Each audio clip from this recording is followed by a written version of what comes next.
Tonight we explore the life and mind of Vincent van Gogh, the Dutch painter whose art, madness, and passion turned him into one of history's most misunderstood geniuses. From starry nights to tragic endings, Van Gogh's story is one of brilliance clashing with pain and beauty born out of suffering. His legacy still stirs hearts, inspires artists, and challenges our ideas of success and failure. Before you get comfortable, as always, take a second to like the video and subscribe to the channel, but only if you enjoy our content. Also, let us know where you're watching from and what time it is for you. Sometimes our stories keep you up, other times they put you to sleep. We're working on a few boring ones, don't worry. Now, dim the lights, turn on a fan for that soothing hum, and let's dive into the world of Vincent van Gogh together. Vincent Willem van Gogh was born on March 30th, 1853, in the small village of Zundert, in the southern Netherlands. His birth was quiet, but its timing was haunting. Exactly 1 year before, his parents had given birth to another son, also named Vincent, who was stillborn. They buried that child and gave their next son the same name. Vincent grew up knowing that just outside the local church, a tombstone bore his name and birth date, only a year off. Imagine what that does to a child's mind. He was the eldest of 6 children born to Theodorus van Gogh, a Protestant minister, and Anna Cornelia Carbentus, a woman with a passion for nature and drawing. His family was religious, structured, and modest. From early on, Vincent was different, sensitive, serious, withdrawn. He often wandered alone in the countryside, staring at fields, trees, and skies. Nature, even then, spoke to him in a way people often didn't. School never quite worked for him. Though intelligent and curious, he struggled to connect with classmates and teachers. He wasn't an easy child, prone to sudden mood swings and long silences. Some described him as intense, even difficult. Others saw him as kind, thoughtful, and deeply feeling. But above all, he seemed to live just slightly apart from the world around him, like a guest in his own life. His younger brother Theo would become his closest companion, emotionally and spiritually. Their bond would one day carry Vincent through the darkest moments of his life. But in these early years, Vincent was mostly alone, with his thoughts, his questions, and the landscapes of his imagination. He wasn't painting yet. That would come much later, but the seeds were already there. A fascination with nature, an obsession with beauty in the ordinary, and a loneliness that colored everything. Vincent wasn't the type to demand attention. He lingered on the edges of things, quiet, watchful, collecting details the rest of the world ignored. Even then, it was clear this was no ordinary child, and perhaps deep down, Vincent knew he was walking a path few could understand.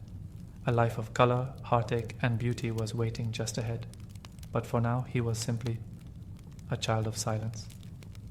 As Vincent entered his late teens and early 20s, the world expected him to find direction, a career, a purpose.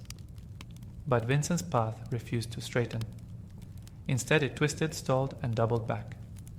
He tried to fit into the mold society offered, but something inside him always resisted. His uncle, a successful art dealer, helped him land a job at the firm Goupil & Cie. Vincent moved to The Hague, then London, and later Paris, surrounded by galleries, collectors, and the business of art. But for Vincent, this wasn't the world of beauty and emotion he longed for. It was commerce, cold, mechanical. His passion faded. He grew moody, withdrawn, and was eventually let go. In London, he fell in love with a woman who rejected him, and the pain was sharp. This heartbreak, along with his increasing discomfort in the art world, began a new phase in his life, one marked by spiritual yearning. He turned to religion, hoping to serve something greater than himself. He trained briefly to become a minister, but failed his theology exams. Then he took up missionary work in a poor mining region of Belgium known as the Borinage. There, among the soot-covered workers and starving families, Vincent tried to live like Christ, giving away his possessions, sleeping on floors, embracing poverty. The church saw this as fanaticism and dismissed him. It was another failure, another closed door. But in this darkness, something unexpected stirred. He began sketching the miners, the laborers, the people around him, not with polish or technique, but with empathy, with feeling. His pencil became a way to understand suffering, to reflect it, and perhaps to soothe it. At 27, after years of restlessness, rejection, and confusion, Vincent made a quiet decision. He would become an artist. Not because it promised success or praise, he had no illusions of that, but because it felt like the only honest way to express what was inside him. His journey to art was not one of ambition, it was survival, a way to process the world and his place in it, to turn inner chaos into something others might recognize as beautiful. Vincent van Gogh hadn't yet painted a masterpiece, but he had found something even rarer, direction, and with it, the first true glimmers of purpose. Vincent's decision to become an artist didn't arrive with a bolt of lightning. There was no applause, no sudden sense of mastery. What came instead was effort. Hard, uncomfortable, relentless effort. He had no formal training, no academic pedigree, and no real support beyond his brother Theo, who quietly began sending him money for supplies and living expenses. But Vincent threw himself into the work. He studied anatomy, perspective, and technique with obsessive intensity. He copied sketches from old masters and filled notebooks with his own. Art became his full-time labor, mentally, physically, and spiritually. It wasn't a hobby. It was a necessity. His earliest works were dark and heavy. Deep browns, greys, and blacks dominated the canvas. They were not meant to charm. They were meant to tell the truth. Vincent painted peasants in the fields, old women in shawls, worn-out laborers hunched by firelight. He was drawn to the ordinary, to the worn and weathered faces of real life. One of his first significant pieces, The Potato Eaters, was a reflection of that vision. A family sits around a simple table, lit by a single dim lamp. Their hands are rough, their expression somber. You can almost hear the silence between them, feel the exhaustion in the room. Vincent believed it was honest, but the art world dismissed it. Too crude, too grim, too raw. He was crushed, but not defeated. Vincent wasn't trying to please anyone. He was trying to see. He once wrote, "I want to touch people with my art. I want them to say, he feels deeply, he feels tenderly." And he meant it. He wasn't just painting images, he was painting emotions, his own and those of the forgotten people around him. Throughout these early years, he bounced between towns and studios, living mostly in poverty. He rarely ate well. His clothes were often tattered. His health declined. But the more fragile his body became, the stronger his artistic voice grew. He was learning to speak with color, with texture, with silence. Though still unknown to the world, Vincent van Gogh had become something real, an artist not of technique, but of truth. His style was forming, his soul was pouring out, and though recognition was nowhere in sight, a storm of creativity had just begun to gather inside him. In 1886, Vincent van Gogh arrived in Paris, a city that pulsed with energy, art, and change. His brother Theo, now an art dealer, welcomed him into his small apartment in Montmartre. It was cramped and chaotic, but for Vincent, it was a turning point. The Paris art scene was electric, and it would forever change the way he saw the world. Here, he encountered Impressionism and its softer cousin, Pointillism. Gone were the muddy browns and dark shadows of his earlier works. In their place, bright colors, loose brushstrokes, and sunlight captured on canvas. For the first time, Vincent's palette exploded. He traded earth tones for yellows, reds, and electric blues. The grey skies of the Netherlands gave way to skies filled with movement and mood. He also met fellow artists, Henri de Toulouse-Lautrec, Émile Bernard, and Camille Pissarro. Among them was Paul Gauguin, a bold and confident painter whose relationship with Vincent would one day shape and shatter his life. Still, even in the lively cafes and bohemian streets of Paris, Vincent remained an outsider. Socially awkward and emotionally intense, he struggled to connect. He longed not for parties or praise, but for something deeper, understanding. He didn't just want to paint like the others. He wanted to feel differently, to see the world through emotion, not technique. His work became more experimental. He began painting self-portraits, dozens of them, each one capturing a shifting state of mind. In some, he stared directly at the viewer, challenging them. In others, he looked away, as if lost in thought. These portraits weren't about vanity. They were a mirror of his inner turmoil. Though his art was evolving, so was his isolation. The noise of the city, the relentless pace, and the emotional weight he carried became too much. He grew tired, agitated. He needed peace, space, light. And so, in early 1888, Vincent left Paris behind and headed south to Arles, a quiet town in Provence. He imagined it as a kind of sanctuary, a new beginning, a place where he could paint the sun, the wheat fields, and the warmth he so desperately craved. He didn't know it yet, but Arles would become the stage for his most iconic works, and his most painful unraveling. When Vincent arrived in Arles in February 1888, the cold mistral wind was sweeping through the town. But Vincent didn't mind. He had come chasing sunlight, and soon the landscape would bloom with color. Yellow wheat fields, violet mountains, blue skies, everything he had imagined. He rented a small house with lemon-colored walls, the now famous Yellow House, and declared it the beginning of his dream, an artist's haven in the south of France. His plan was simple yet grand. He wanted to build a studio of the South, a shared space where like-minded painters could live, work, and inspire each other, a creative brotherhood. Vincent believed deeply in community, even though he often struggled within it. The solitude of his past made him crave connection, and in Arles he hoped to finally find it. He painted with manic energy. Sunflowers in a vase, fields under heavy skies, blossoming orchards, starry nights. His brushwork became more confident, more alive. He no longer painted what he saw, he painted what he felt. The warmth of the sun became a fierce yellow on the canvas. The stillness of a room became a swirl of emotion in color and line. Despite moments of joy, the loneliness lingered. He wrote letters to Theo constantly, describing his work, his meals, his mood swings. Vincent was always trying to explain himself, as if hoping someone, anyone, would truly understand what was going on inside him. In the autumn of 1888, Paul Gauguin finally arrived in Arles. Vincent was ecstatic. At last, his vision of an artist commune seemed possible. He filled the Yellow House with paintings, decorated Gauguin's room, and prepared for days of creative collaboration. But the dream quickly cracked. Gauguin was independent, proud, and often dismissive.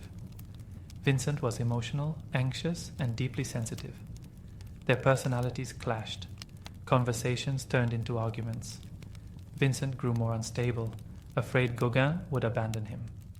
And yet, despite the tension, he created some of his most memorable work during this time, including the iconic sunflowers, which he painted to welcome Gauguin. Vincent was holding on to something fragile, a dream built from loneliness and color. But underneath the surface, something darker was brewing. The pressure, the fear, the desire to belong. In Arles, Vincent reached new heights of brilliance, but the higher he climbed, the more unsteady he became. By the end of 1888, the atmosphere inside the Yellow House had become unbearable. What began as a hopeful collaboration between two artists had descended into daily conflict. Gauguin found Vincent unpredictable, overly emotional, and difficult to work with. Vincent, in turn, felt abandoned, anxious, and increasingly paranoid.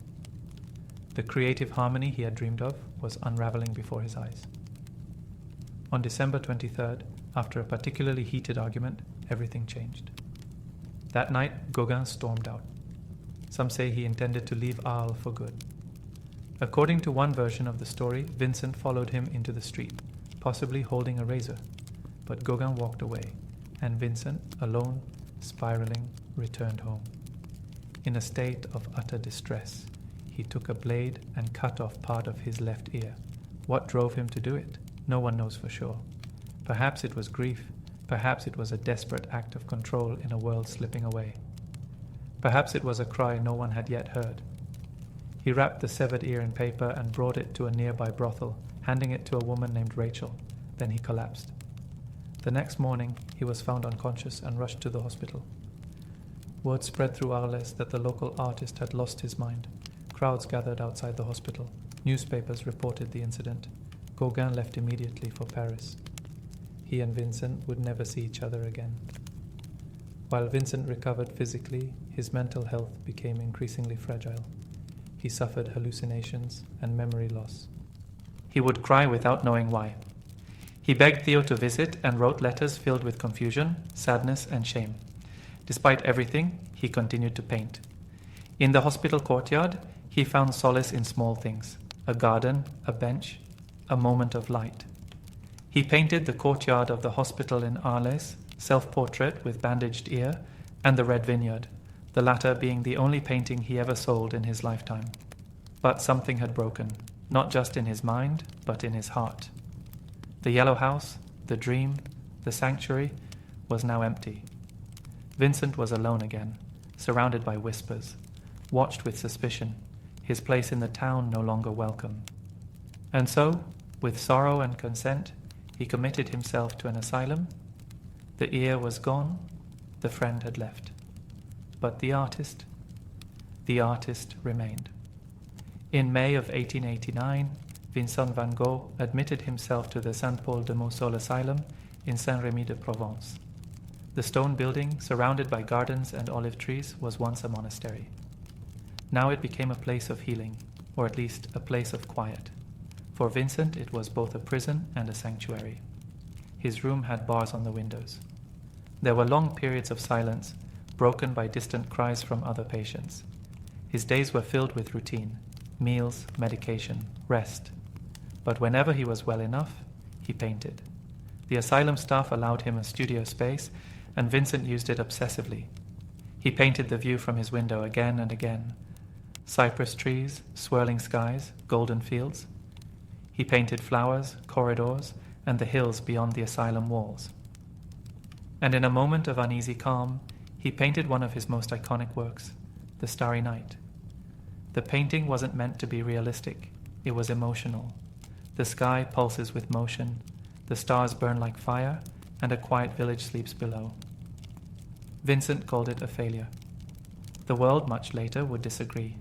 Though his mental health fluctuated, his creativity surged. He completed nearly 150 paintings in a year, many now considered masterpieces: irises, the olive trees, the bedroom, and Wheatfield with Reaper, each a blend of peace and chaos, light and suffering. But he was never free of the darkness. He experienced terrifying episodes, periods of confusion, panic, and silence. At times he couldn't remember what he had painted. Other times he feared his mind was slipping away forever.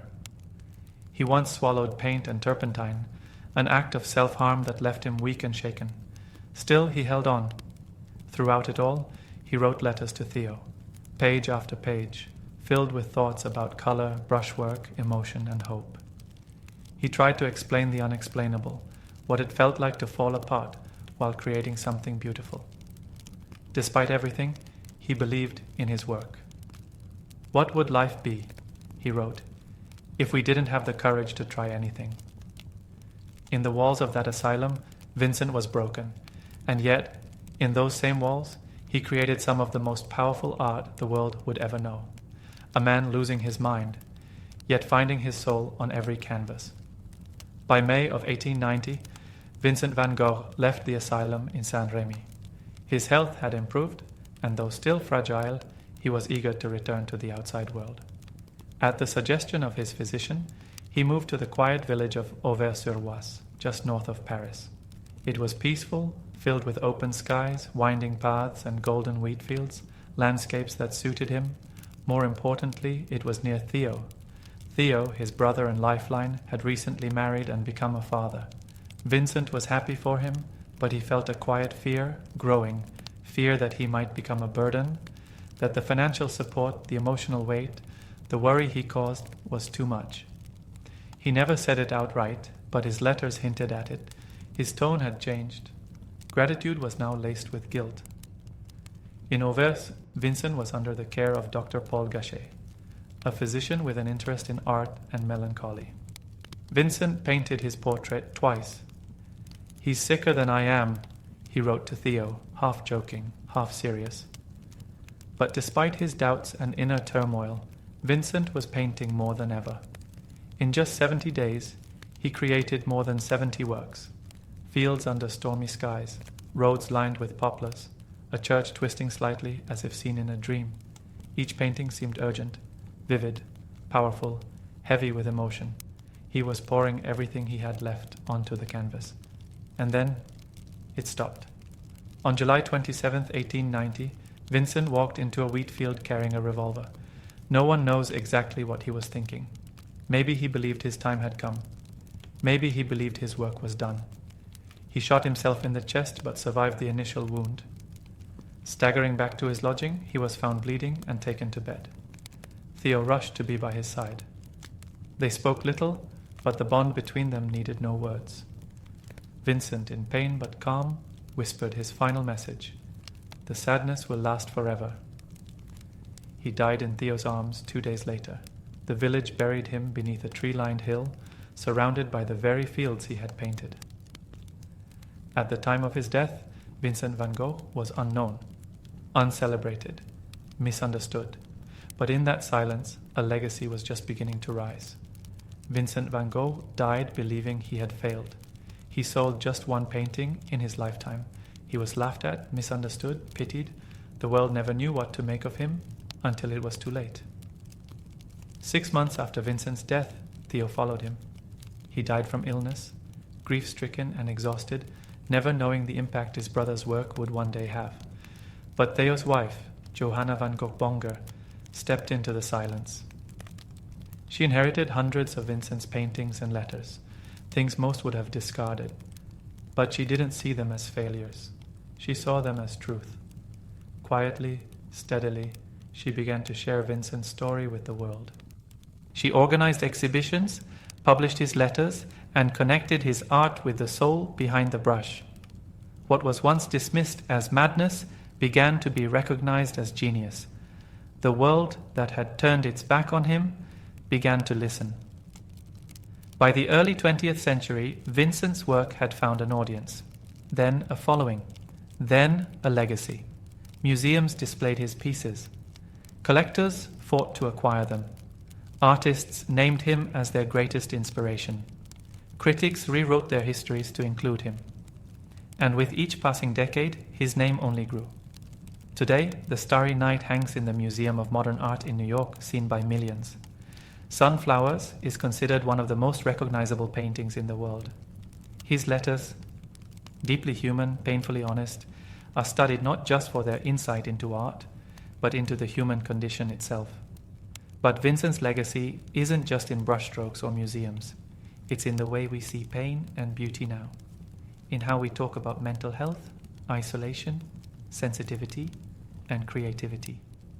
He showed us that struggle and genius are often intertwined, that even in despair we can create something luminous. He is perhaps the greatest example of someone who wasn't celebrated in his time, but whose time eventually came. Beneath a quiet hill in Auvers, Vincent lies beside Theo, two brothers forever linked, not just by blood, but by belief. Theo never stopped believing in Vincent, and now neither have we. From silence came color, from suffering, beauty, and from a lonely life, a voice that still speaks, softly, powerfully, to the world. From sorrow and rhythm came something beautiful. The birth of jazz didn't happen overnight, and it didn't come from fame, luxury, or polished music schools. It came from something much deeper, pain, resilience, and joy, found in the cracks of hardship. Jazz was born out of real life. And real life, especially for the black communities in the American South, was marked by both suffering and spirit. After centuries of slavery, even freedom came with struggle. Racism, poverty, and exclusion defined the world outside.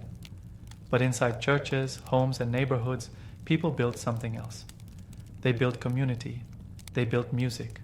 Songs became ways to remember, to mourn, to pray, and to celebrate. Drums carried memory. Voices carried history.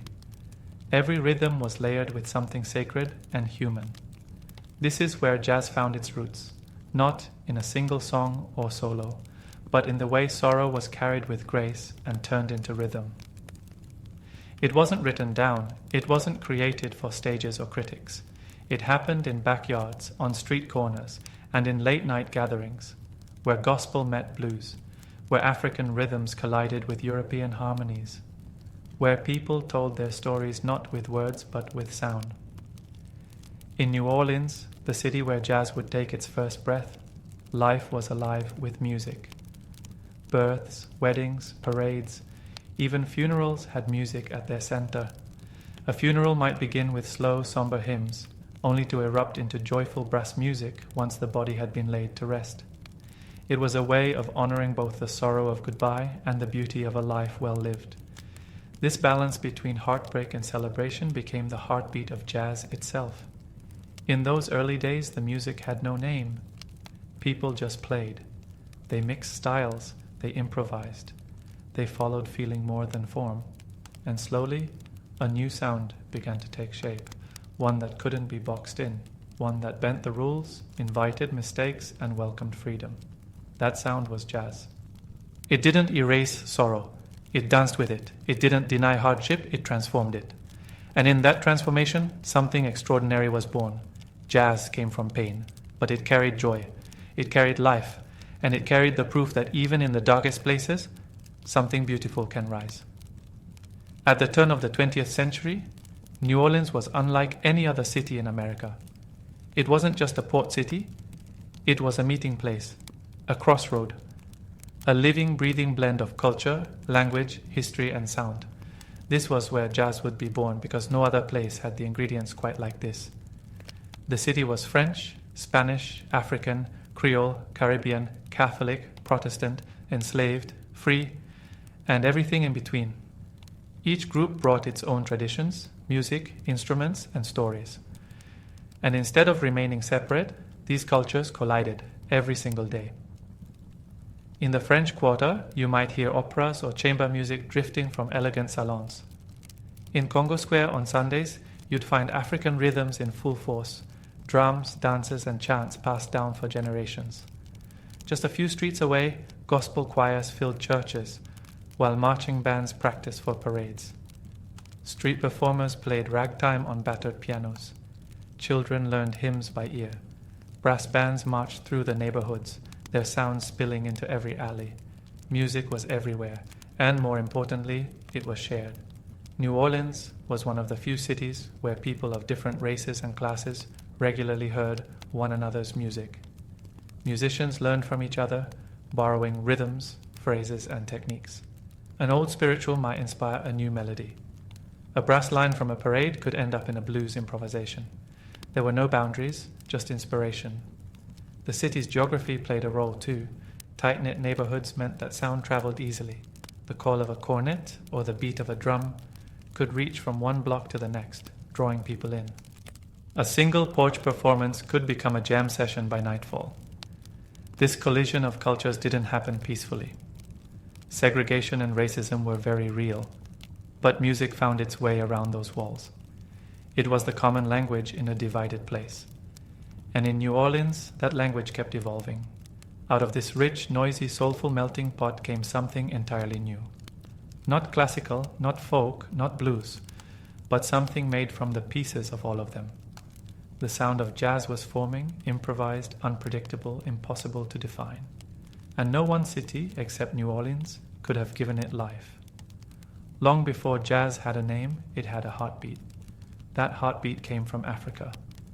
For generations, enslaved Africans brought to America carried with them more than just survival. They carried memory, rhythm, and music. Even in the darkest chapters of human history, they held on to the sounds that reminded them of home. And in New Orleans, those sounds endured. The most famous space where these rhythms lived was Congo Square, a patch of land just outside the French Quarter. On Sundays, the only day enslaved people were allowed rest, They gathered to dance, play drums, sing, and share traditions. For a few hours, they reclaimed freedom through rhythm. What echoed through Congo Square wasn't just entertainment, it was cultural resistance. The call and response chants, the polyrhythmic drumming, the body movements, all were ties to identity, ancestry, and dignity. The square itself became sacred, pulsing with life in the face of oppression. Over time, those rhythms mixed with European instruments, fiddles, horns, and accordions. The banjo, descended from West African lutes, found its place alongside French melodies and Spanish guitar forms. The result was a sound that couldn't be traced to one source. It was the child of many. African influence also shaped the spirit of the music. In many West African cultures, music wasn't separate from life.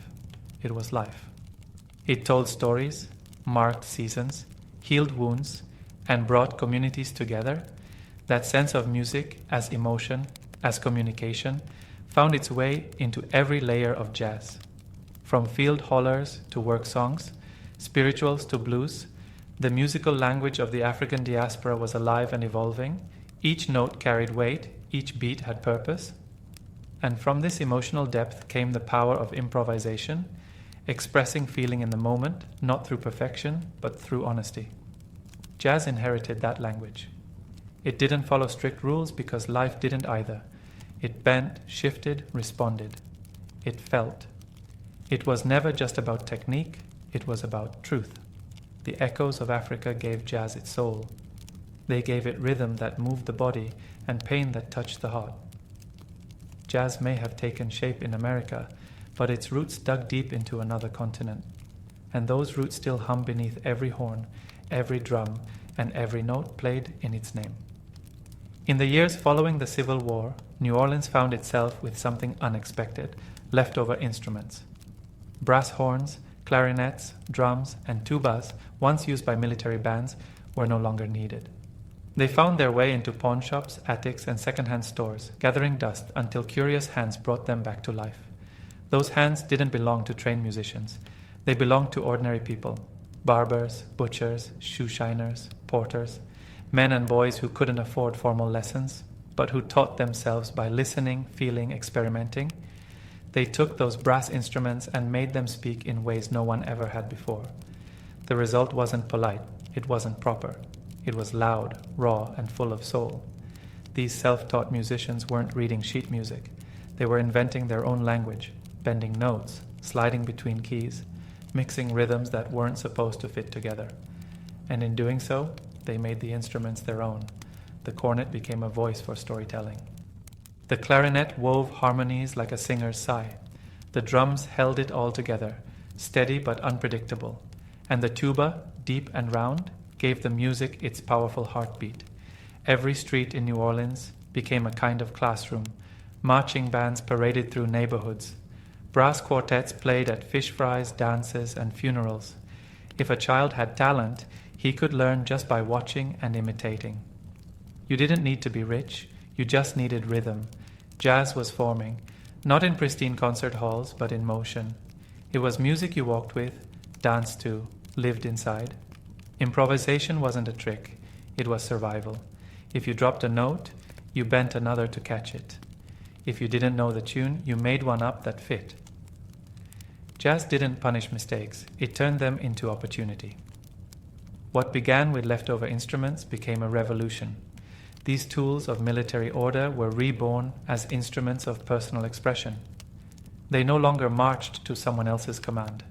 They swung, they swayed, they shouted with joy and pain.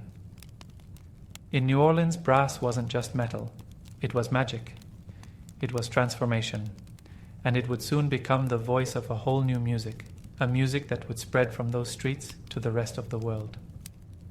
Charles Buddy Bolden was born in New Orleans in 1877.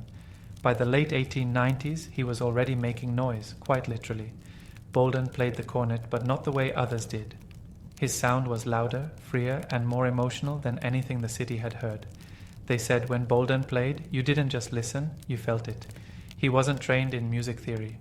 He couldn't read sheet music, but he didn't need to. Bolden played from instinct. He took bits of ragtime, blues, gospel, and brass band marches, and stirred them together into something new. His music didn't fit into a box. It swung, it shouted, it mourned, it had soul. Crowds followed him, clubs filled when he performed. People would dance until dawn. His band played in dance halls and on street corners, at parades and parties, in rough neighborhoods and across the river.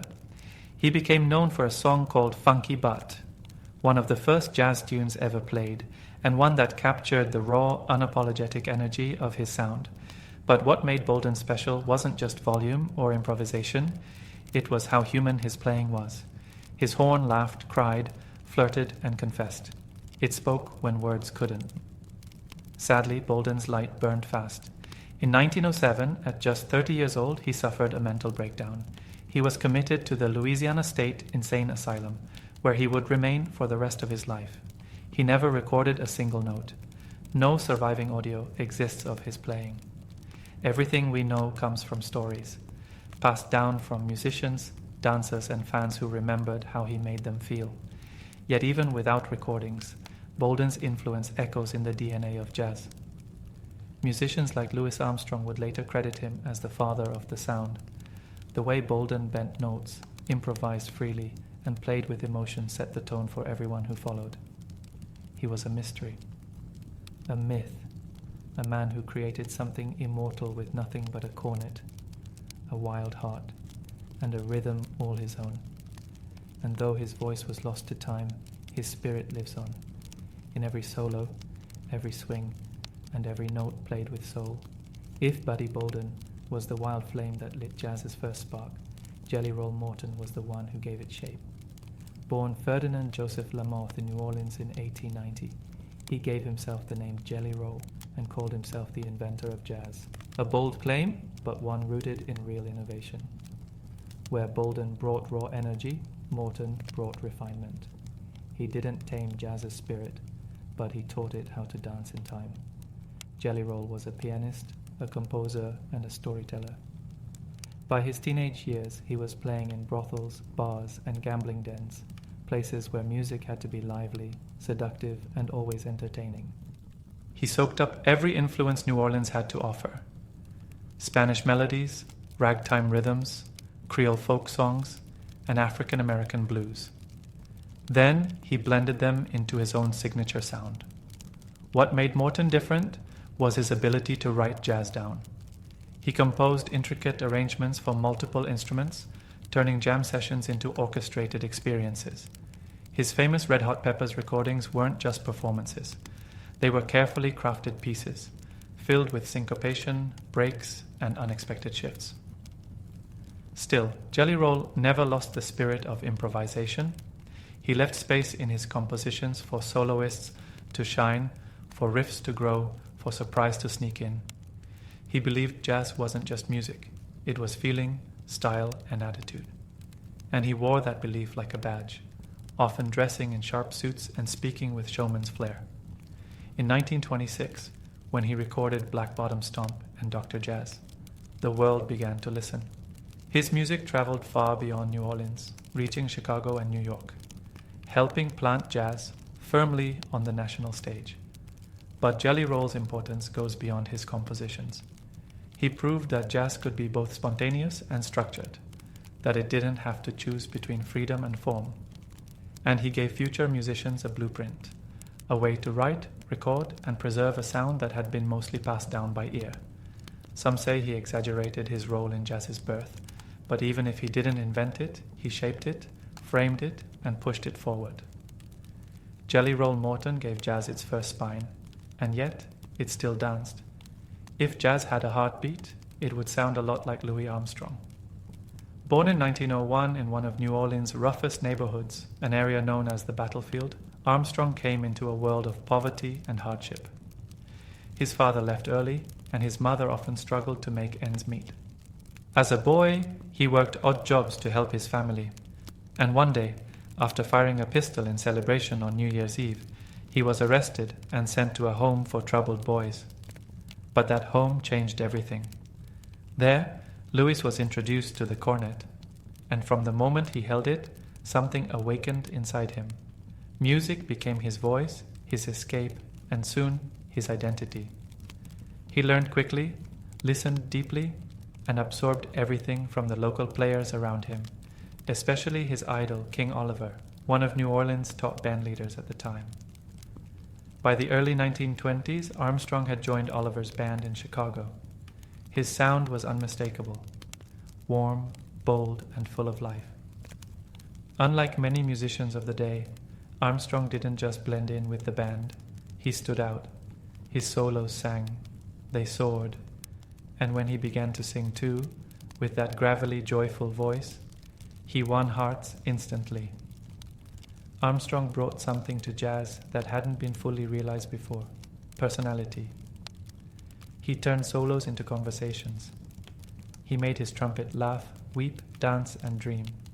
His recordings with the Hot 5 and Hot 7 bands like West End Blues and Heebie Jeebies weren't just performances, they were moments. Scat singing, which he popularized by accident when he dropped his lyric sheet mid-recording, became a jazz staple.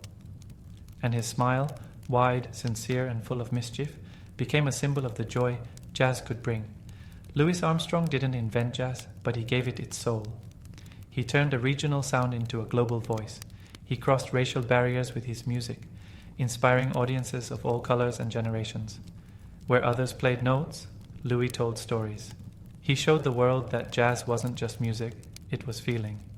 And no one felt it more deeply, or shared it more generously, than the man from the battlefield with a trumpet in his hands and the world in his heart.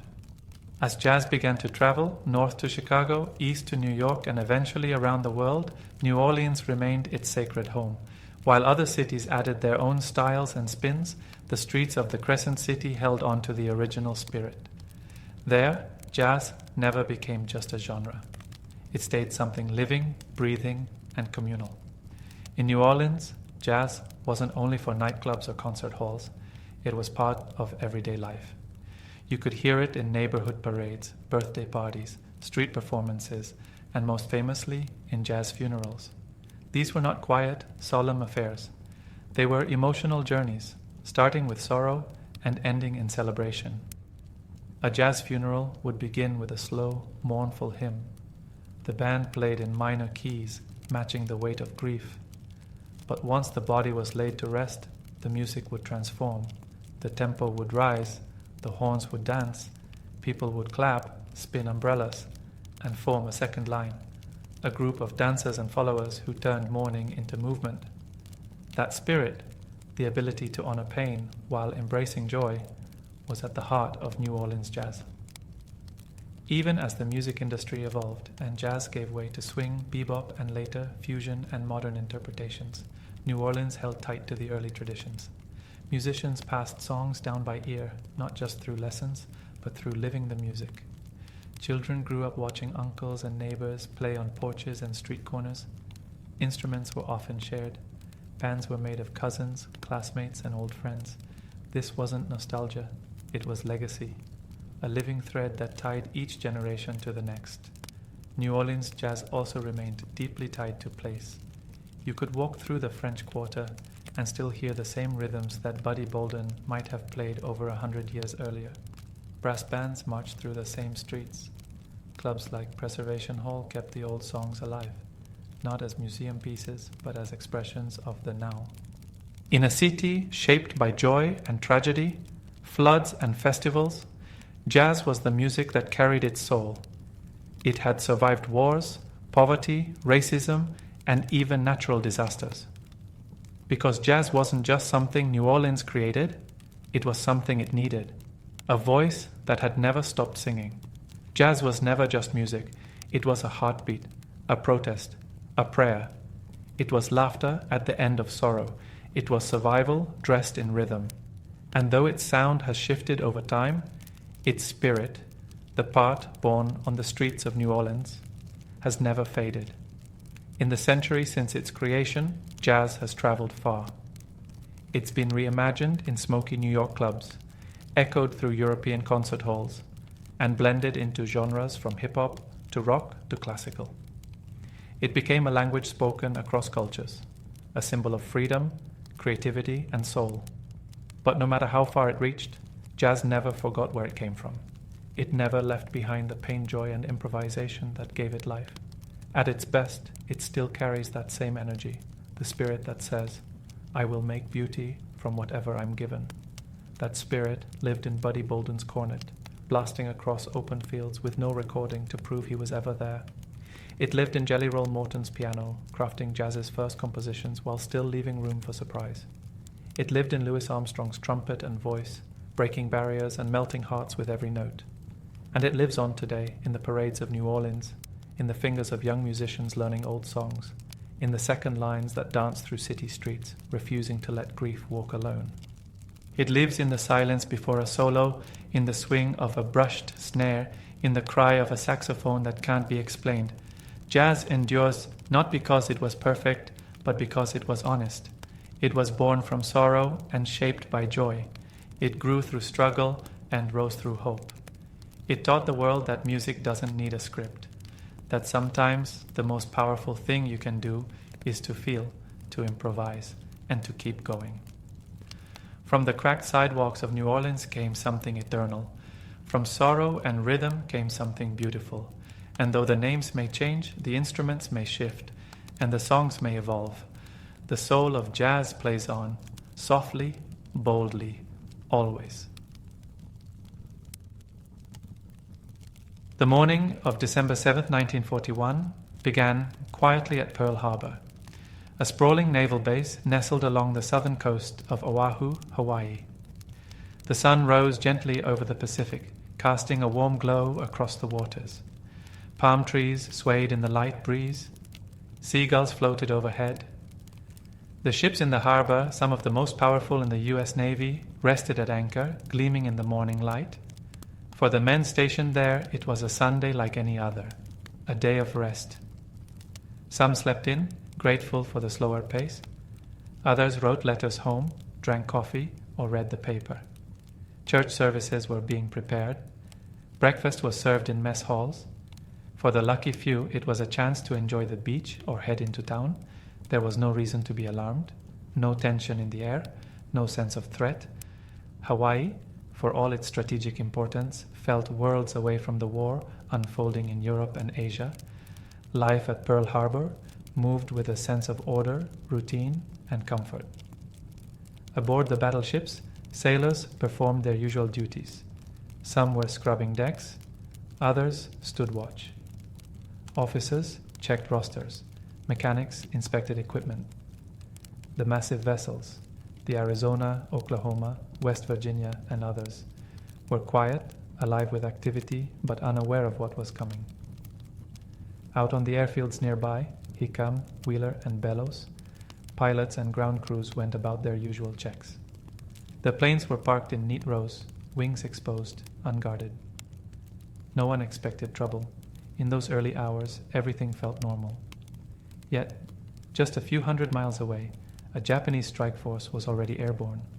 Over 180 planes moving silently across the ocean, flying low under the radar.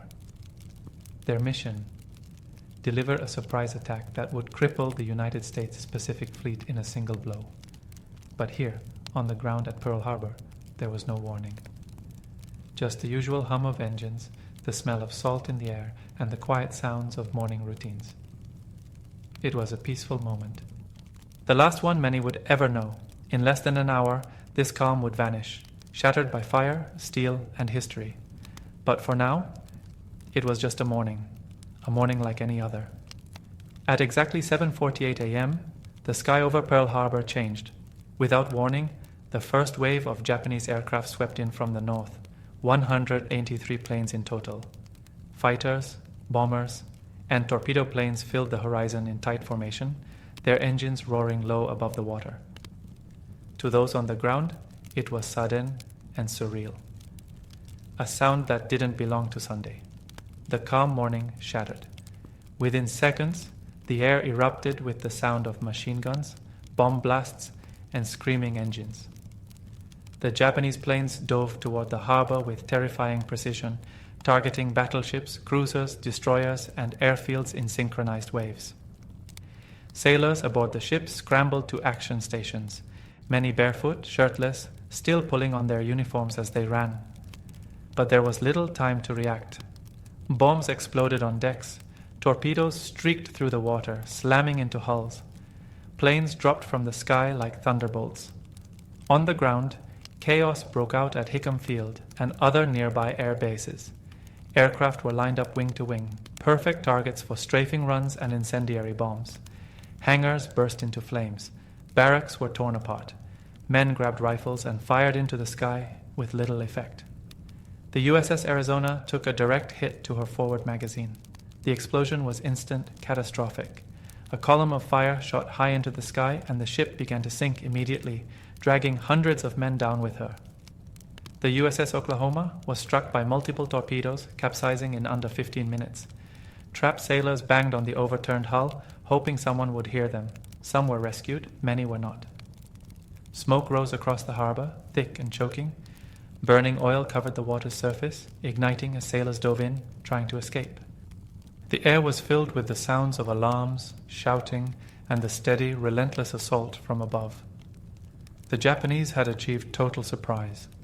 For many, the attack seemed to last forever. In reality, it was just over 90 minutes from start to finish. But in that brief window of time, a quiet harbor became a battlefield. Ships were torn apart, lives were lost, and the illusion of safety in paradise was gone forever. The day was no longer peaceful. It was a turning point in history, written in fire. Pearl Harbor had been built to protect. A fortress of ships, steel, and strength, lined with battleships thought to be invincible.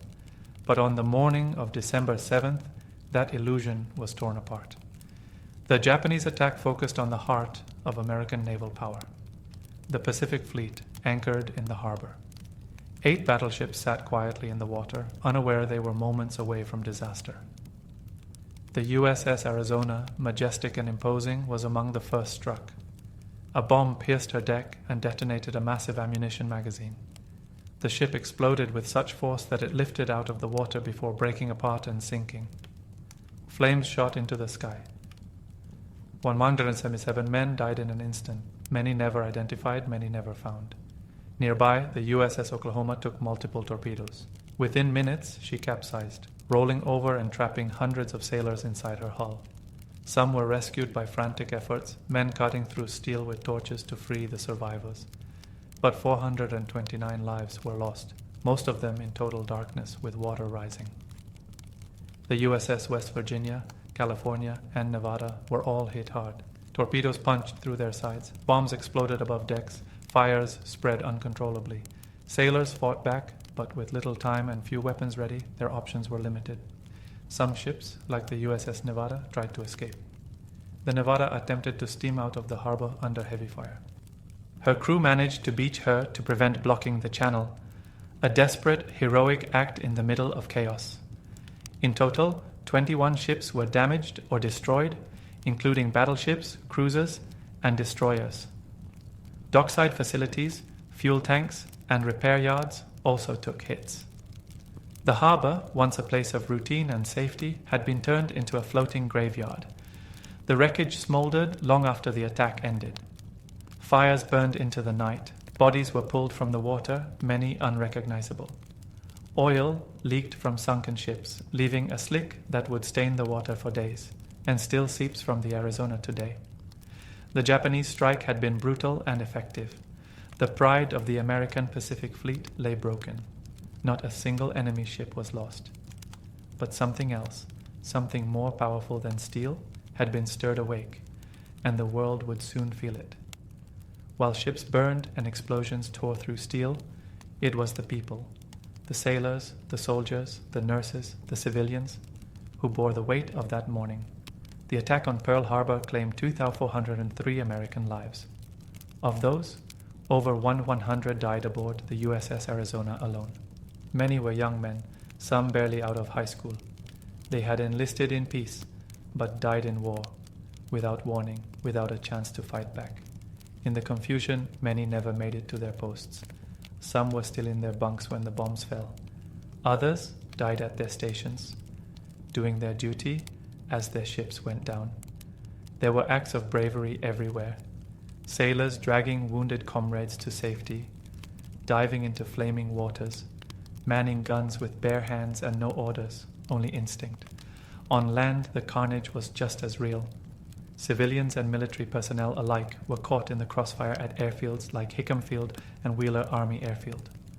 Bombs tore through barracks. Planes were destroyed on the ground. Those who survived helped carry the wounded, turning hangars into emergency triage centers. With supplies short and chaos all around, medical teams used anything they could. Kitchen tables became operating surfaces, belts turned into tourniquets. At the Naval Hospital, doctors worked for hours without rest. Blood stained every floor. The sound of incoming wounded never stopped. There were not enough stretchers, not enough hands. And then there were those who lived but carried invisible wounds. Survivors spoke of the screams trapped inside the overturned Oklahoma, where men knocked on the hull for hours, of shipmates who never surfaced, of the helplessness of watching a friend engulfed in flame, unable to reach him in time. Some men were the only survivors from their ship. Others bore burns, shrapnel wounds, or permanent hearing loss. Many carried the trauma of that morning silently for the rest of their lives. They had lived, but in many ways they had been changed forever. The destruction of ships could be measured in steel and tonnage, but the true cost of Pearl Harbor was measured in lives. Lives lost, lives broken, lives that would never be the same. War had come suddenly, and it had come with a terrible price. The attack on Pearl Harbor wasn't a random act of aggression. It was a calculated strike, designed with precision and secrecy. For months, the Japanese military had been preparing. Plans were drawn, models were built. Pilots trained relentlessly. Every detail had a purpose, every target, a role in a larger vision. Japan's leaders believed war with the United States was inevitable. Tensions had been building for years. The US had imposed economic sanctions, including a crippling oil embargo, in response to Japan's expansion through China and Southeast Asia. Faced with dwindling resources and growing resistance, Japan saw only two choices: withdraw from its ambitions or neutralize America before it could respond. They chose the latter. The goal of the attack on Pearl Harbor was simple: cripple the US. Pacific Fleet so thoroughly that America would be forced to accept Japan's dominance in the Pacific. By knocking out battleships, airfields, and fuel reserves, Japan hoped to buy time, 6 months to a year, to secure territory in the Philippines, Malaya, the Dutch East Indies, and beyond. A quick and overwhelming start, they believed, would force America to negotiate, not retaliate. The operation was planned under Admiral Isoroku Yamamoto, a brilliant strategist who knew the risks. He had studied in the United States and understood American industry and willpower.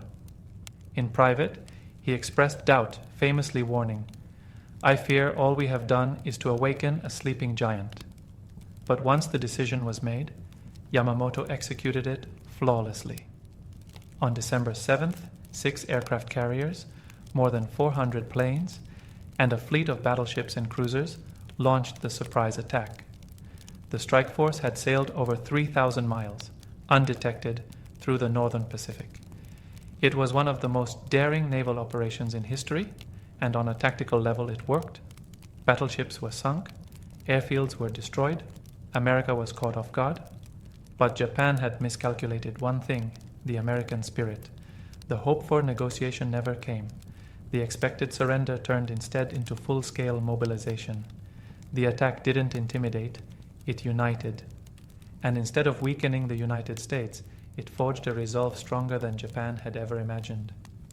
Pearl Harbor was their opening move, but it also marked the beginning of their eventual defeat. The morning after the attack, December 8, 1941, the United States was no longer the same country it had been the day before. Across the nation, people gathered around radios in kitchens, shops, and schools, listening for clarity, for comfort, for answers. What they heard was the voice of President Franklin D. Roosevelt, calm but resolute, as he addressed a joint session of Congress and, by extension, the world. He began with a line that would echo through generations.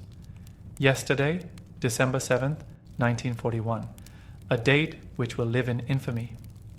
He spoke for just 7 minutes, but in those minutes, He gave voice to a wounded but determined nation. Roosevelt described the deliberate and unprovoked attack by the Empire of Japan and laid out with unmistakable clarity that the United States had been thrust into war. Congress responded immediately. The vote to declare war on Japan passed with near unanimity, only one vote opposed. Just 1 day after the attack, America was officially at war. 3 days later, on December 11th, Germany and Italy, Japan's allies under the Tripartite Pact, declared war on the United States. The US responded in kind. In less than a week, a nation that had hoped to avoid war was fully involved in World War II, on both the Pacific and European fronts. The mood across America shifted overnight. The debate between isolationists and interventionists was over. Factories that once made automobiles now produced tanks and planes. Young men lined up outside recruitment centers. Families rationed food, collected scrap metal, and planted victory gardens.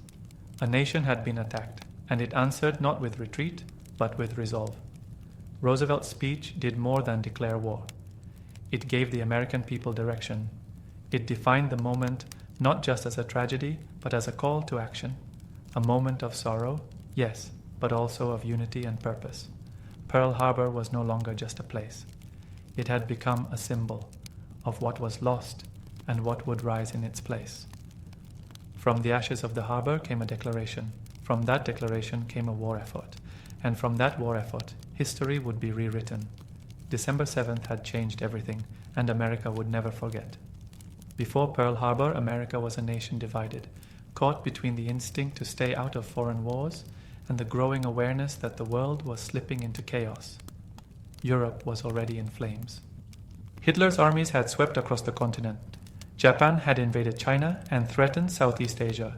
But still, many Americans believed it wasn't their fight. That changed in a single morning. The attack on Pearl Harbor transformed isolation into action. The debate was over. America was now fully involved, not just emotionally, but militarily, economically, and politically. And from that moment forward, the United States would become a decisive force in the outcome of World War II. Factories roared to life. Assembly lines that once built cars and appliances began churning out tanks, planes, rifles, and warships. This shift, called the Arsenal of Democracy, turned the US into the world's largest producer of war materials. In time, American factories would outbuild all Axis powers combined. Young men enlisted by the millions. Some volunteered the very next day. Others were drafted. Boys from small towns and big cities alike put on uniforms and shipped out to distant parts of the world. Many had never left their home states. Now they found themselves in Europe, North Africa, or across the Pacific. Women stepped into roles they'd never held before, working in factories, shipyards, and offices. Rosie the Riveter became a symbol of the new American workforce, strong, capable, and vital to victory. The government mobilized too. Rationing, war bonds, propaganda campaigns, and scientific innovation. All were part of a national effort that touched every American home. And beyond the borders, alliances began to solidify. The US joined the Allies, working with Britain, the Soviet Union, China, and other nations to push back the tide of fascism and imperial aggression. The attack on Pearl Harbor had been meant to destroy American power, but it did the opposite. It ignited it. It focused it. And in doing so, it reshaped not only the war, but the entire trajectory of the 20th century. A single morning of violence had awakened a sleeping giant. And from that awakening came a force that would help liberate the world and define it for generations to come. For those who lived through the attack on Pearl Harbor, the war didn't end when the bombing stopped. Survival, for many, came with a heavy burden. In the days that followed, the harbor was quiet again, but not in the same way. The water, once calm and reflective, now held wreckage and oil slicks. Burned ships sat half sunken. The smell of smoke lingered in the air. Divers were sent into the wrecks, not just to salvage equipment, but to recover the dead. Some bodies would never be found. For the survivors, the trauma wasn't something they could leave behind. Many had lost friends, bunkmates, brothers, men they had eaten breakfast with only hours before. They had witnessed horror in its rawest form, ships exploding, men jumping into burning water, entire crews disappearing beneath the waves. Some bore physical wounds, burns, shrapnel, broken limbs. Others walked away without a scratch, but with memories they could never erase. Sounds, smells, and sights that returned in dreams. Some never spoke of it again. Others relived it every day. This was the invisible weight of survival. Some survivors experienced guilt. Why them and not someone else? Why had they been spared while others were trapped or killed? These questions, unanswerable and haunting, followed them long after the war ended. Yet amid the pain, many found ways to honor what they had endured. They told their stories. They visited memorials. They returned to Pearl Harbor year after year, standing quietly on the deck of the USS Arizona Memorial, looking down into the water where their shipmates still rest. And as the decades passed, their voices became part of a larger memory, not just of loss, but of resilience. These men and women, some just teenagers at the time, carried the memory of Pearl Harbor with them into every corner of their lives. Into the families they built, the jobs they worked, the country they helped rebuild. They didn't seek fame. Most didn't call themselves heroes, but they were. The attack on Pearl Harbor broke something open in the world. But in its aftermath, the survivors showed something even stronger, the power to endure, to rebuild, and to carry the stories of the fallen forward so that they would never be forgotten. Today, Pearl Harbor is not just a military base. It is a place of remembrance. More than 80 years have passed since the morning of December 7, 1941, but the memory remains vivid, preserved in history, retold by generations, and honored by those who still walk its shores.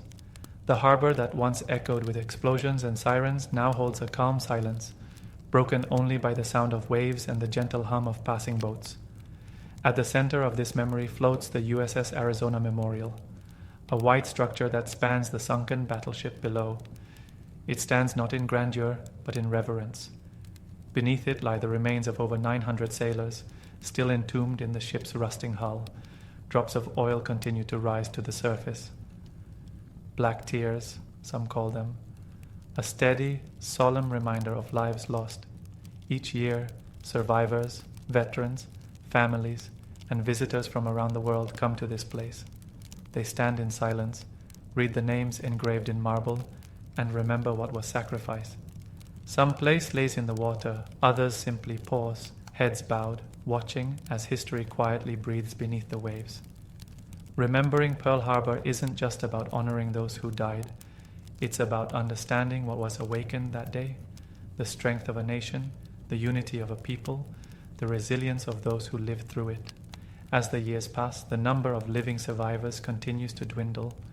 Most who were there that day are now gone. But their stories live on in letters, interviews, museums, and memorials. In classrooms and documentaries, in the quiet words shared between grandparents and grandchildren.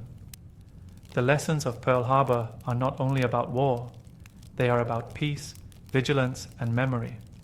They remind us how quickly the world can change, how deeply loss can be felt, and how vital it is to remember the past so we don't repeat it. December 7th, 1941, was a day of devastation, but from its ashes rose determination, and through remembrance, that spirit continues to guide us. Pearl Harbor is not forgotten. It is remembered, in silence, in reverence, and in the echo of every name spoken aloud. Long before the age of science, before the telescope and the observatory, there were only the skies and the people who watched them. In ancient Babylon, stargazing didn't begin with tools. It began with wonder. Night after night, long before clocks or calendars existed, people looked up. There were no distractions, no light pollution. The night sky stretched endlessly above them, sharp, quiet, and full of mystery. The Babylonians didn't see the stars as distant objects of cold physics. They saw them as living signs, symbols, the movements of gods across a heavenly stage, and they watched with intent, knowing that whatever played out above would eventually echo below. It's easy to forget in our modern world just how much they accomplished with nothing but the naked eye. There were no lenses to magnify the stars, no satellites to scan the heavens, no math beyond what was written by hand. Yet somehow they began to map the sky. They noticed that certain stars rose in the east at the same time every year, that the moon followed a pattern, that Venus disappeared and returned. These weren't fleeting observations. The Babylonians committed themselves to years, decades of observation. Fathers taught sons, priests trained apprentices. Knowledge passed quietly, like fire from one torch to another. They weren't just curious. For them, watching the sky was essential. It was part of agriculture, of religion, of governance. The sky could foretell famine or fortune. It could bless a king or warn of his downfall. And so they watched, from rooftops, from temple courtyards, and eventually from towering ziggurats. They kept their eyes on the heavens. What they saw would lay the foundation for something extraordinary. The Babylonian stargazers had no telescopes, but they had time, they had patience, they had stories, and most of all, they had a belief that the sky was speaking, and that it was their duty to listen.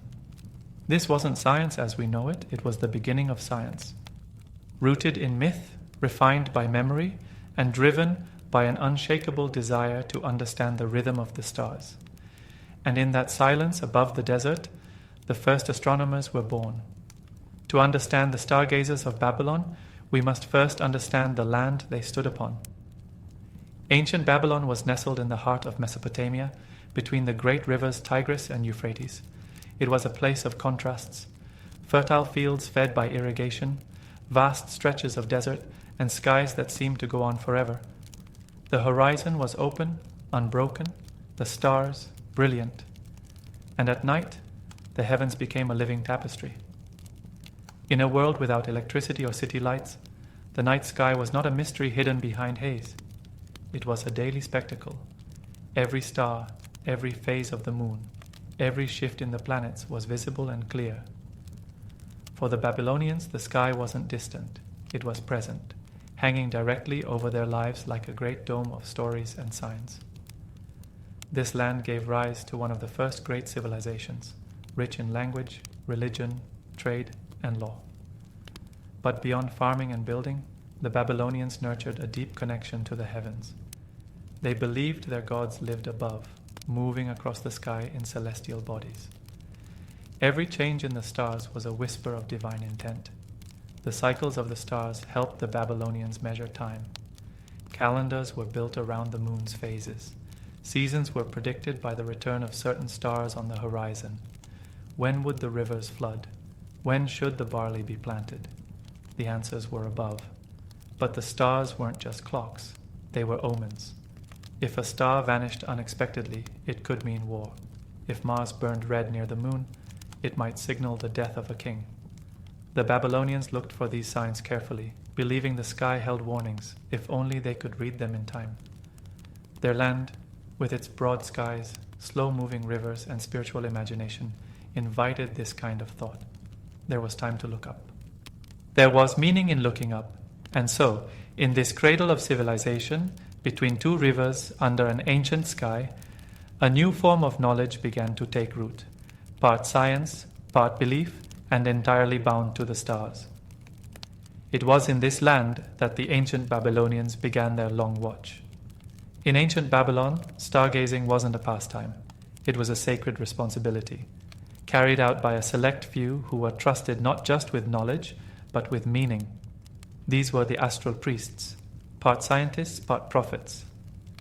They belonged to a class known as the Baru or diviners, religious officials whose role was to interpret signs from the gods. Among them were those whose gaze turned skyward, night after night, to read the heavens like a divine script. They were not ordinary priests. Their work required patience, precision, and discipline. These men were educated in mathematics, writing, and observation.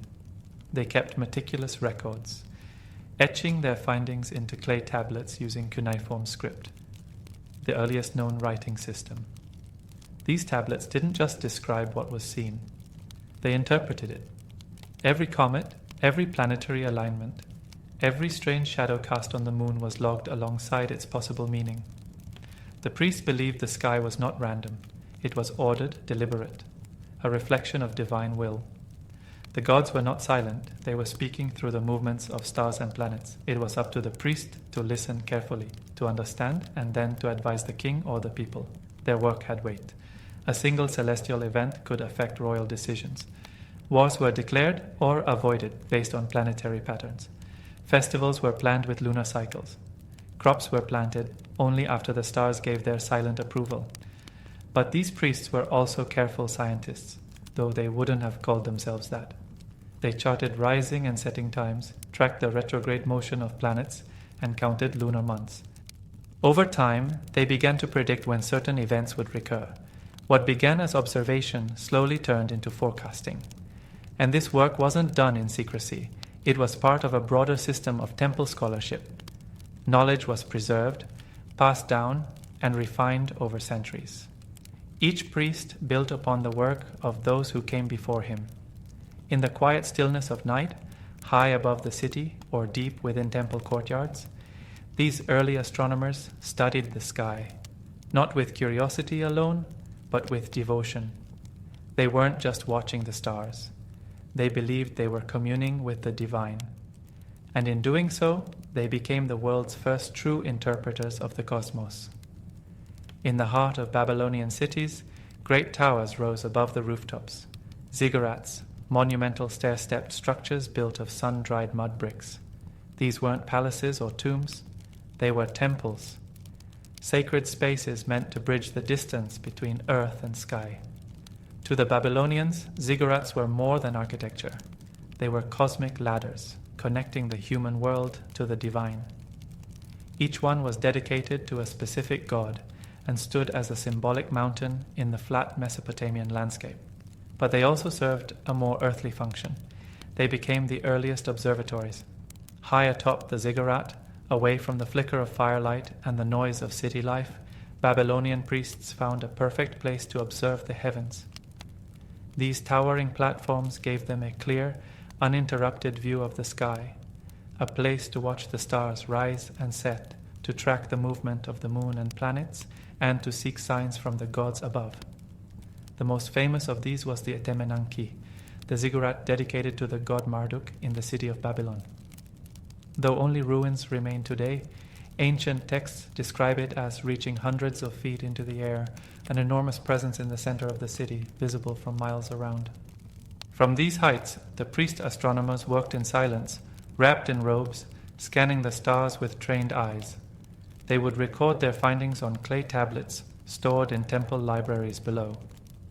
Each night sky became part of a larger record, a story that stretched across generations. Climbing the ziggurat was a spiritual act, but also a practical one. The higher they went, the closer they felt to the gods, and the clearer the stars became.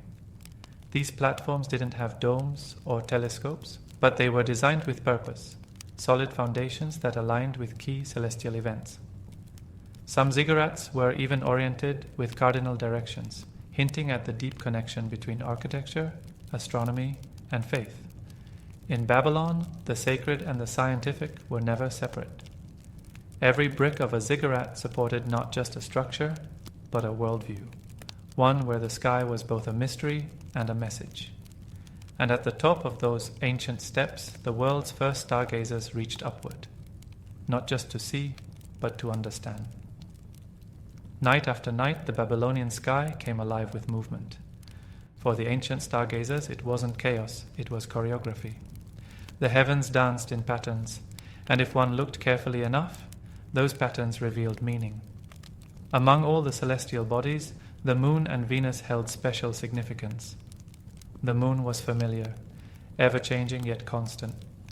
The Babylonians tracked its phases carefully: new moon, waxing crescent, full, waning.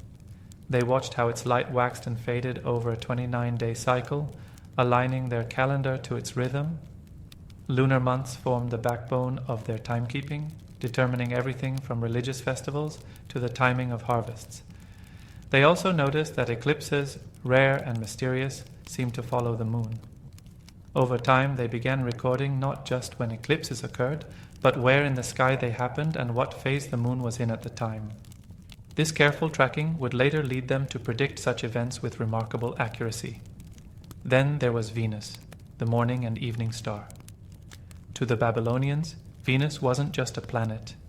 It was the celestial form of the goddess Ishtar, a symbol of love, war, and fertility. Venus appeared bright, moved quickly, and often disappeared from the sky altogether before reappearing in a different place. This strange looping movement fascinated the Babylonian priests. They recorded each of Venus's appearances in detail, its first rising in the morning, its last setting at night, and the number of days it vanished from view. Over time, they discovered a cycle of 584 days, the time it takes for Venus to return to the same position in the sky relative to Earth.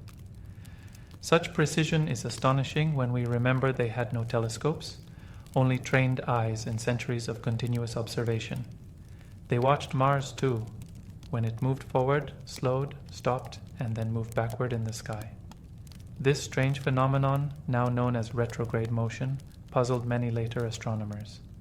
But the Babylonians already had it recorded. To them, the sky was alive, filled with moving parts. Each planet, each phase of the moon, each blinking star telling a story. And through patient watching, they began to understand that what looked random was actually a dance, a slow, beautiful, divine rhythm. And they were determined to follow its steps.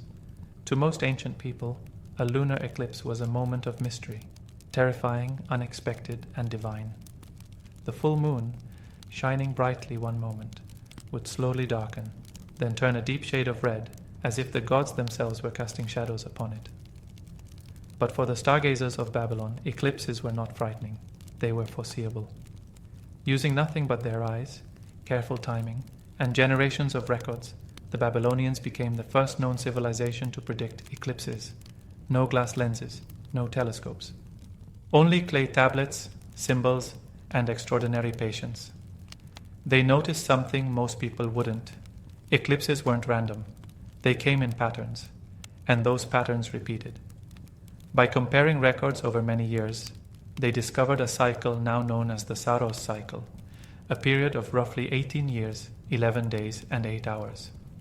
After this time, the Earth, Moon, and Sun would return to nearly the same alignment, and a similar eclipse would occur again. They didn't understand why it worked, not in the scientific sense we use today, but they knew it did. And they used that knowledge to forecast future eclipses, remarkably close to the dates we can confirm with modern astronomy. When they recorded eclipses, they didn't just note the date. They included details, how long the eclipse lasted, how much of the moon darkened, and sometimes what the sky looked like before and after. These descriptions were written on cuneiform tablets, many of which still survive today. Some even included interpretations. If an eclipse happened on the 14th day of the lunar month, it might signal danger for the king. If it occurred closer to the beginning, it might be a warning for the people. The sky wasn't just a calendar, it was a code waiting to be read. That the Babylonians could do this, predict cosmic events, without advanced tools, is a testament to their dedication. It was slow work, done over centuries, with each generation refining what the last had seen. They didn't just witness the beauty of the eclipse, they understood its rhythm, and in doing so, they turned the unpredictable into the expected, transforming fear into foresight and mystery into mastery. If you want to understand how the Babylonians viewed the stars, you don't need a telescope, you need a tablet. Buried beneath the sands of ancient Mesopotamia, archaeologists have uncovered thousands of clay tablets. Many are economic records or royal decrees, but some contain something far more timeless, the stars. Written in cuneiform, the wedge-shaped script of the region, these tablets hold the earliest known astronomical records. Etched carefully with reed styluses, they tell of planetary risings, lunar eclipses, solar positions, and star groupings. They are simple in form, but staggering in significance. These tablets were not decorative or symbolic. They were data, the result of patient nightly observation, logged not for poetry, but for prediction. Each entry was part of a larger effort to understand the heavens not just spiritually, but mathematically. One of the most famous collections comes from the city of Uruk, where tablets dating back to the 7th century BCE detail observations of Venus, complete with rising and setting times, gaps in visibility, and cyclic patterns.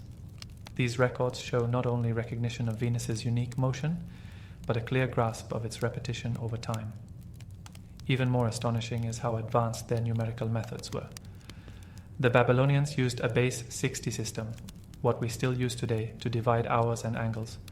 They could calculate time, distance across the sky, and the length of lunar months with surprising accuracy. Some tablets contained procedure texts, mathematical formulas used to model the movements of planets. These weren't guesses. They were the beginnings of scientific astronomy. Though the language on the tablets may seem cryptic now, scholars today can match many of the recorded events to verified astronomical occurrences, confirming eclipses and planetary alignments that happened over 2,500 years ago. And beyond their numbers, the tablets offer us something more, a glimpse into the minds of those who first looked up and decided to write it down. They didn't just observe the cosmos, they archived it, preserved it, passed it forward. Long after the stars they studied had shifted, long after their ziggurats crumbled and their cities fell, their records endured, waiting beneath the dust to speak once more. In those clay tablets, the ancient skies are still alive. For the Babylonians, the line between astronomy and astrology didn't exist. The stars weren't just celestial objects, they were messages, signs, warnings, blessings. The sky was not separate from life below, it was a mirror of it. They believed the heavens were ruled by the gods. Each celestial body moved according to divine will. The moon, the sun, the planets, they weren't just natural phenomena. They were the eyes and hands of deities. And their movements told a story, if one had the wisdom to read it. When a planet moved unusually, or an eclipse darkened the moon, it wasn't simply a physical event, it was a signal. Perhaps a king was in danger, perhaps a neighboring city would rise or fall, perhaps the gods were angry or pleased. To ignore the skies was to ignore the will of heaven itself. Babylonian priests developed detailed omen texts, long lists that connected specific celestial events to earthly consequences. These were called Enuma, Anu, Enlil, a massive collection of astronomical omens stretching across dozens of tablets. For example, if the moon is eclipsed on the 14th day, the king will die. Or, if Venus rises in the west and is bright, there will be peace in the land. These predictions were often used for political decisions. Should the army march? Should a royal wedding be postponed? The sky had to be consulted first. Astral signs could delay coronations, start wars, or bring festivals to a halt. And yet, the Babylonians were not simply superstitious. Their astrology was rooted in observation and pattern. They knew that planets followed cycles, that eclipses returned. They didn't always understand the why, but they understood the when. Their predictions weren't based on guesswork, they were backed by centuries of data. To them, the practical and the spiritual were one and the same. There was no conflict between belief and calculation. A priest could hold both a tablet of star position and a list of divine omens and see no contradiction. In Babylon, astronomy and astrology danced together, one tracking the stars, the other interpreting their meaning. And in that blend of science and spirituality, they found something powerful, a way to bring order to chaos, to find purpose in patterns, and to understand life by reading the sky. Today, we gaze at the night sky through powerful telescopes. We send satellites into orbit and probe the edges of the universe. We name galaxies, measure dark matter, and calculate distances in light years. But behind every modern discovery lies something older, the first spark of wonder lit by civilizations like Babylon. Though their temples have crumbled and their kings forgotten, the Babylonian legacy lives on, etched into clay tablets, buried in stone, and written across the night sky. They were among the first to turn stargazing into something structured, something recorded, something studied. They gave us more than mythology. They gave us methods. Their base 60 number system, developed for trade and timekeeping, still shapes how we measure angles and minutes. Their lunar calendars became the foundation for religious observances across cultures. Their records of eclipses and planetary cycles have helped modern astronomers verify historical dates with stunning precision. But their greatest contribution wasn't a specific theory or equation, it was a mindset. The Babylonians showed that the sky was not unreachable, that it could be observed, understood, and perhaps, just perhaps, predicted. They looked up and asked questions. Not just, what is it, but what does it mean? They gave voice to the stars, and in doing so, they invited generations to listen. Ziggurats no longer pierce the skies of modern cities. The clay tablets sit in museums now, carefully translated and studied. But the spirit of those early stargazers remains. It lives in the astronomer who stays up late tracking a comet, in the child who asks why the moon changes shape, in the scientist who still believes there is more to discover.